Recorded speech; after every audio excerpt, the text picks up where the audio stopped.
Indian industrialist Gautam Adani समेत 8 लोग शामिल थे। आरोप है रिश्वत देने का। इंडिया में ग्रीन एनर्जी के प्रोडक्ट गलत तरीके से हासिल किए गए। जब रिश्वत दिया नहीं गया तो अरेस्ट वारंट कैसे आ गया? किस ऑफिसर को कितना पैसा देना है और कौन सा ऑफिसर कितना बिजली खरीदेगा? अपनी ही कंपनी के ऊपर जांच करा करके अपने ही पेपर्स को क्यों लीक कराया गया? जब अडानी कंपनी इंडिया की है, सारे स्टेट इंडिया के हैं, तो फिर कोर्ट केस अमेरिका में क्यों?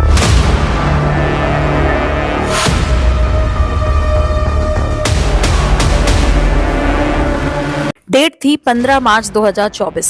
अमेरिका के न्यूज़पेपर में गौतम अडानी से जुड़ी एक रिपोर्ट छपती है और गौतम अडानी ग्रुप ने इस रिपोर्ट को खारिज कर दिया। बयान दिया कि अपने चेयरमैन के खिलाफ जांच की कोई जानकारी हमें नहीं है और ये न्यूज वहीं पर दब जाती है।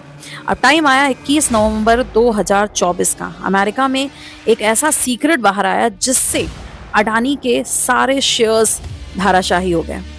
एक दिन में अडानी को 1 लाख करोड़ का नुकसान झेलना पड़ा। यहाँ तक कि केन्या के साथ में जो डील हुई थी वो भी कैंसिल हो गई और फोर्ब्स की रिपोर्ट में अमीरों की जो लिस्ट होती है उसमें अडानी खिसक कर नीचे आ गए।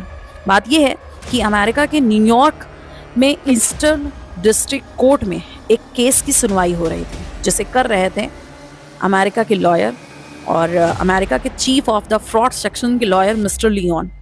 इसमें इंडियन इंडस्ट्रियलिस्ट गौतम अडानी समेत 8 लोगों पर यह आरोप था कि रिश्वत देने की प्लानिंग कर रहे हैं। जो रिपोर्ट के अनुसार जो रिश्वत थी वो 2029 करोड़ की थी और जब आरोप अमेरिका में लगता है तो उसे इंडैक्टमेंट कहते हैं। जिस व्यक्ति पर इंडैक्टमेंट किया जाता है उन पर केस चलता है। यही नहीं, फेडरल कोर्ट ने अरेस्ट वारंट भी इशू किया था इनके खिलाफ। मतलब सिंपल है, पिछली बार हिंडनबर्ग केस जब आया था तो अडानी बच गए थे, लेकिन इस बार चीज़ें काफ़ी अलग हैं। ये भी है कि अमेरिका इसमें इन्वॉल्व है, कई कंट्री इसमें इन्वॉल्व हैं। चलिए जानते हैं, इसकी जड़ में जाते हैं कि प्रॉब्लम है क्या।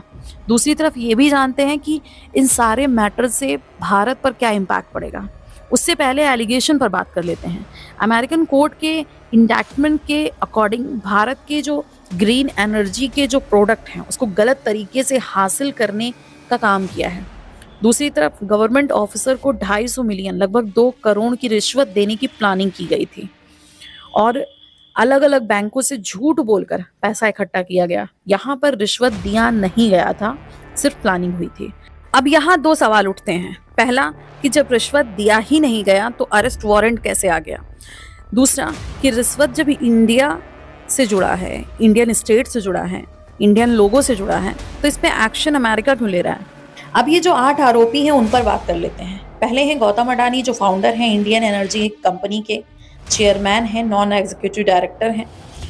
और सागर अडानी गौतम अडानी के भतीजे, चेयरमैन हैं। विनीत जैन सीईओ एमडी हैं और भारतीय नागरिकता है इनके पास। रंजीत गुप्ता भारतीय नागरिक हैं, अमेरिका की ईश्वर कंपनी में सीईओ हैं और शेयर्स और बॉन्ड जारी करते हैं। सिरिल कंपनी है जो कनाडा और फ्रांस के जो नागरिक हैं वहाँ की ये कंपनी है और ये कंपनी जो है ईश्वर कंपनी के जो है एम्प्लॉयज़ इसमें हैं। सौरभ अग्रवाल भारतीय नागरिक हैं, दीपक मल्होत्रा भारतीय नागरिक हैं और रुपेश अग्रवाल। इसमें जो 8 आरोपी हैं उनमें से 3 हैं वो सीधे सीधे अडानी से जुड़े हुए हैं, अडानी कंपनी से। गौतम अडानी, सागर अडानी, विनीत अडानी। अब यहाँ पर जो पूरे मैटर में ग्रीन एनर्जी की बात हो रही, इंडियन ग्रीन एनर्जी की, वो अडानी की रीयूनेबल ग्रीन एनर्जी है। बाकी जो 5 लोग हैं वो अमेरिका की ईश्वर कंपनी इन्वेस्टमेंट ग्रुप से, अलग अलग इन्वेस्टमेंट ग्रुप से जुड़े हुए हैं। अब कोर्ट की तरफ से जो रिपोर्ट आई, जो कागज आए, उसमें ईश्वर और कनाडियन कंपनी का कोई नाम नहीं है। बट न्यूज़ में ईश्वर कंपनी की जो पहचान है वो अजूर पावर के नाम से और कनाडियन कंपनी की जो पहचान है वो CDPQ के नाम से जानी जाती है। जो मेन मुद्दा है वो इन्हीं 3 कंपनियों के आसपास है, Azzur power of America, Adani group of India, CDQ of Canada. अब कहानी ये है कि अजूर पावर और अडानी को कुछ टाइम पहले एक कॉन्ट्रैक्ट मिलता है। इस कॉन्ट्रैक्ट के हिसाब से इंडियन गवर्नमेंट के अधीन आने वाली solar energy corporation of India को 12 गीगावाट बिजली, सोलर पावर खरीदनी थी इन 2 कंपनी से। अब अजूर और अडानी से जो पावर मिलती वो पावर भारत सरकार अलग अलग स्टेट में बेच देती।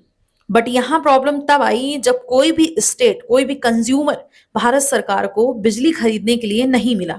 तो ऐसे में भारत सरकार ने अडानी और अजूर से बिजली लेने से मना कर दिया और ये दो कंपनियां घाटे में चली गई। और कोर्ट के अकॉर्डिंग इन चारों ने 2020 में, जिसमें गौतम अडानी, विनीत जैन, सागर अडानी, रंजीत गुप्ता एक प्लान बनाते हैं और इसी प्लान की वजह से ये कोर्ट केस चल रहा है, जिसमें ये कहा गया कि ये जो कंपनी है भारत सरकार के कुछ ऑफिसर्स को घूस देगी। अब जो ऑफिसर घूस खाएगा वो ऑफिसर ये कंफर्म करेगा कि वो स्टेट एनर्जी खरीदने के लिए भारत सरकार की कंपनी के पास जाए। ऐसे में भारत सरकार जो है बिजली परचेज करने के लिए, स्टेट को देने के लिए अडानी और अजूर के पास जाएंगे और इन दो कंपनी को फायदा हो जाएगा। अब यहाँ पर जो रिश्वत देनी थी वो थी 2029 करोड़। यहाँ पर एक चीज और सामने निकल कर आई कि आंध्र प्रदेश के बिजली डिस्ट्रीब्यूटर करने वाली एक कंपनी है, वहां पर एक सीनियर ऑफिसर है, उससे गौतम अडानी खुद जाकर के मिलते हैं। ये भी आया कि 2021 में अगस्त से नवंबर के बीच गौतम अडानी कई बार, 2 से 3 बार उस ऑफिसर से मिलते हैं जाकर। अब Andhra Pradesh electricity distributor company के साथ में एक एग्रीमेंट कर लिया जाता है और ये भी कहा गया कि 1750 करोड़ का घूस उस ऑफिसर को दिया गया। जुलाई 2021 से फरवरी 2022 के बीच में उड़ीसा, जम्मू कश्मीर, तमिलनाडु, छत्तीसगढ़ और आंध्र प्रदेश के साथ में ये एग्रीमेंट यानी इलेक्ट्रिसिटी एग्रीमेंट करना था। अब ये जो एग्रीमेंट है उसको पावर सेल एग्रीमेंट कहते हैं, यानी कि PSA कहते हैं। अब ये एग्रीमेंट हो चुके थे और कई स्टेट ने इस पर सिग्नेचर कर दिए थे। फिर फरवरी 2022 में अजूर और अडानी ग्रुप के पास में भारत सरकार की solar energy corporation of India आती है और वो कहती है कि हमें एग्रीमेंट करना है क्योंकि हमें बिजली परचेज करनी है। अडानी ने एक प्रेस कॉन्फ्रेंस भी उस टाइम पर करी थी और कहा था कि ये दुनिया की अब तक का सबसे बड़ा एग्रीमेंट है जो सोलर एनर्जी को लेकर हुआ है।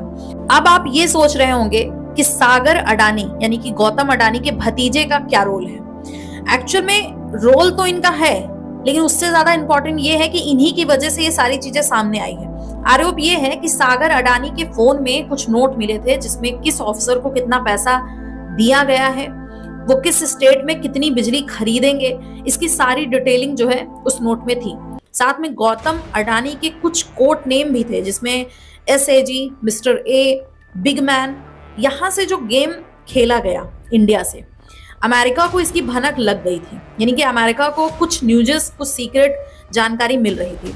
उसी टाइम इंडिया में घूस देकर सिग्नेचर कराने का यानी एग्रीमेंट कराने का टाइम आ गया था और कुछ जो लोग बचे थे, ऑफिसर बचे थे, उनको भी पैसे देने का समय आया था। आरोप ये है कि अजूर के रंजीत गुप्ता गौतम अडानी और विनीत जैन से एक सीक्रेट मीटिंग करते हैं और ये सारी चीजें पता चली हैं। इस मीटिंग में गौतम अडानी अजूर को बताते हैं, यानी अजूर कंपनी को बताते हैं कि 638 करोड़ का तुम्हारा हिस्सा है जो तुम्हें देना है उस घूस में। लेकिन 25 अप्रैल 2022 को अजूर के कंपनी में एक मीटिंग होती है, बोर्ड ऑफ डायरेक्टर की मीटिंग होती है, जिसमें रंजीत गुप्ता और दीपक मल्होत्रा को रिजाइन करने के लिए कह दिया जाता है। अब प्रॉब्लम तब आई कि जिसको पैसे देना था वो रिजाइन दे रहा था। अब मेन प्रॉब्लम तब आई जब 29 अप्रैल को फिर से एक मीटिंग होती है जिसमें रुपेश अग्रवाल, गौतम अडानी, सागर अडानी, विनीत जैन आते हैं। इस मीटिंग की कुछ सीक्रेट जानकारी, क्योंकि बैक टू बैक उस समय मीटिंग हो रही थी, और कुछ जानकारी सिविल कंपनी को पहुंच जाती है। साथ में कुछ इंफॉर्मेशन जो है कनाडा की CDPQ कंपनी में भी पहुंच जाती है। अब ये जो कंपनी थी, कनाडियन कंपनी, इसको प्रॉब्लम इसलिए थी क्योंकि अजूर में इसका इन्वेस्टमेंट काफी था। लेकिन उसी टाइम जो अमेरिका में सीक्रेट मिले थे, उसी आधार पर इन्वेस्टिगेशन जो है अजूर कंपनी के ऊपर बैठा दी जाती है। अब ये जो जांच बैठाई गई थी वो SEC, सिक्योरिटी एक्सचेंज कमीशन, जो काम करती है जांच और निगरानी रखने का, जो काम करती है बॉन्ड और शेयर्स पर नजर रखने का, जैसे इंडिया में सेबी करती है। अब ये जो जांच एजेंसी थी वो अमेरिका में देखती है कि सारी कंपनी अपने फाइनेंशियल डाटा को सही और ईमानदारी से दिखाएं और इन्वेस्टर्स गलत कंपनी में इन्वेस्ट ना कर दें। साथ ही धोखाधड़ी पर भी नज़र रखती है और केसेस वगैरह जो है ओपन करवाती है। अब ये जो जांच टीम थी उसने अजूर पर जब जांच बैठाई, जिसमें कहा गया कि 2018 के बाद अजूर ने जिन कंपनी के साथ में नीलामी में बोली लगाई है या नीलामी जीती है, उन सब की इन्वेस्टिगेशन होगी। अब सिंपल है कि अजूर के साथ तो अडानी की ग्रीन एनर्जी ने भी काम किया था और घूस का भी एंगल उसमें था। तो अजूर का जो बिजनेस था वो पूरी तरीके से घेरे में आ गया। अब अजूर ने अडानी के लोगों के साथ एक मीटिंग करी, समझौता किया, जिसमें कहा गया कि सोलर एनर्जी वाली जो डील है वो अमेरिका के सामने नहीं आनी चाहिए, अमेरिका की जांच में नहीं आनी चाहिए। लेकिन अजूर को यहाँ पता था कि वो बहुत बड़ी मुसीबत में फंस सकते हैं, इसलिए अजूर ने अपनी ही कंपनी के ऊपर एक जांच बैठाई, झूठी जांच, जिसमें जानबूझकर कुछ पेपर लीक करवाए गए और अमेरिका की नज़र में जो पेपर छिपाने थे वो छिपा लिए गए। इसमें जो पेपर शो किए गए उसमें इंडिया की अडानी कंपनी के सोलर ग्रीन एनर्जी का जो घूस वाला एंगल था वो दिखा दिया गया। मतलब पिक्चर इस तरह से बनाई गई कि घूस के षड्यंत्र में सिर्फ अडानी ग्रुप शामिल था, अजूर का उनसे कोई लेना देना, कोई इन्वॉल्वमेंट नहीं था। अजूर ने अपने आप को बचाने के लिए सारे सबूत जो उनके खिलाफ थे उसे मिटा दिया। अब अमेरिका को पूरे मैटर में कुछ तो गड़बड़ लग रहा था, उन्हें ऐसा लग रहा था कि कोई चीज तो है जो मिसिंग है यहाँ से। इसीलिए अमेरिका ने FBI से बात करी और कहा कि अजूर को बुलाओ, उनसे पूछताछ करो। जिसके बाद सौरभ अग्रवाल और जो सिरिल थी उसे और रूपेश को बुलाया गया, उनसे पूछताछ की गई। फिर उन तीनों ने उस पूरे मैटर में ये कह दिया कि घूस से हमारा कोई लेना देना नहीं है, कोई इन्वॉल्वमेंट नहीं है। अब अमेरिका में जो ये सब चल रहा था उसी टाइम एक और न्यूज जो काफी तेजी से सामने आ गई वो ये थी कि जो अमेरिकन इन्वेस्टर्स थे उनका ये कहना था कि अडानी कंपनी गलत तरीके से हमसे अपनी कंपनी में इन्वेस्टमेंट करा रही है। साथ में ये भी आरोप था कि अडानी जो पर ईयर यानी कि हर साल जो रिपोर्ट पेश करते हैं, घूसरोधी रिपोर्ट, वो एक तरीके से गलत इंफॉर्मेशन सामने दिखाते हैं। रिपोर्ट में ये भी कहा गया कि 2023 में सागर अडानी अमेरिका जाते हैं और जो जांच टीम थी, जो ऑफिसर्स थे, वो जो है उनको पकड़ते हैं और फोन और सारे इलेक्ट्रॉनिक डिवाइसेस जो है उनसे जब्त कर लेते हैं। साथ में कोर्ट की तरफ से उन्हें कोर्ट में पेश होने के लिए सम्मन भेजा गया था। सर्च ऑपरेशन भी उन पर चलाया गया था। इन्वेस्टिगेशन के दौरान सागर अडानी ने गलत जानकारी सोलर एनर्जी से संबंधित दी थी उस ऑफिसर्स को। अब आप ये सोच रहे होंगे कि मैटर तो अडानी और इंडियन स्टेट का है, पर ये जो अमेरिका इसमें इतना इन्वॉल्वमेंट क्यों दिखा रहा है, अमेरिका की कोर्ट में ये पूरा केस क्यों चल रहा है। तो दरअसल बात ये है कि अमेरिका में फॉरेन करप्ट प्रैक्टिस एक्ट है, जिसके तहत रिश्वत लेकर बिजनेस करना एक बहुत बड़ा क्राइम है। अमेरिका से जुड़ी किसी भी कंपनी ने इंडिया में या दुनिया के किसी कंपनी में अगर पैसा इन्वेस्टमेंट किया है तो अगर वो कंपनी करप्शन के एंगल में सामने आती है तो उस कंपनी का केस अमेरिका की कोर्ट में चलेगा। अब यहाँ जो प्रॉब्लम है वो ये है कि अडानी की कंपनी में अमेरिकन इन्वेस्टर्स का पैसा काफी ज्यादा लगा है। ऐसे में अगर अडानी डूबती है तो अमेरिकन इन्वेस्टर्स का फ्यूचर भी डूब जाएगा। इसीलिए ये कोर्ट केस जो है अमेरिका में चल रहा है। मतलब सिंपल है कि ग्रीन एनर्जी में अजूर और अडानी ने जो इन्वेस्टमेंट, जो घूस का एंगल जो दिखाया गया है उसके बारे में अमेरिकन इन्वेस्टर्स को नहीं पता था और एक तरह का ये धोखाधड़ी का केस भी इन पर चलेगा। वहीं अडानी ने 21 नवंबर 2024 को सभी आरोपों को खारिज कर दिया। अडानी ने कहा कि जो जांच एजेंसी है, जो FBI है, जो केस हम पर चल रहा है उसमें हम अपराधी अभी साबित नहीं हुए हैं। साथ में जब तक कोई प्रूफ नहीं मिल जाता तब तक हम निर्दोष हैं। फिलहाल ये केस अमेरिकन कोर्ट में चल रहा है। अगर वीडियो आपको पसंद आई हो तो वीडियो को लाइक करें, शेयर करें और चैनल को सब्सक्राइब जरूर करें। तो मिलते हैं फिर से किसी नई घटना के साथ नेक्स्ट सीरीज में।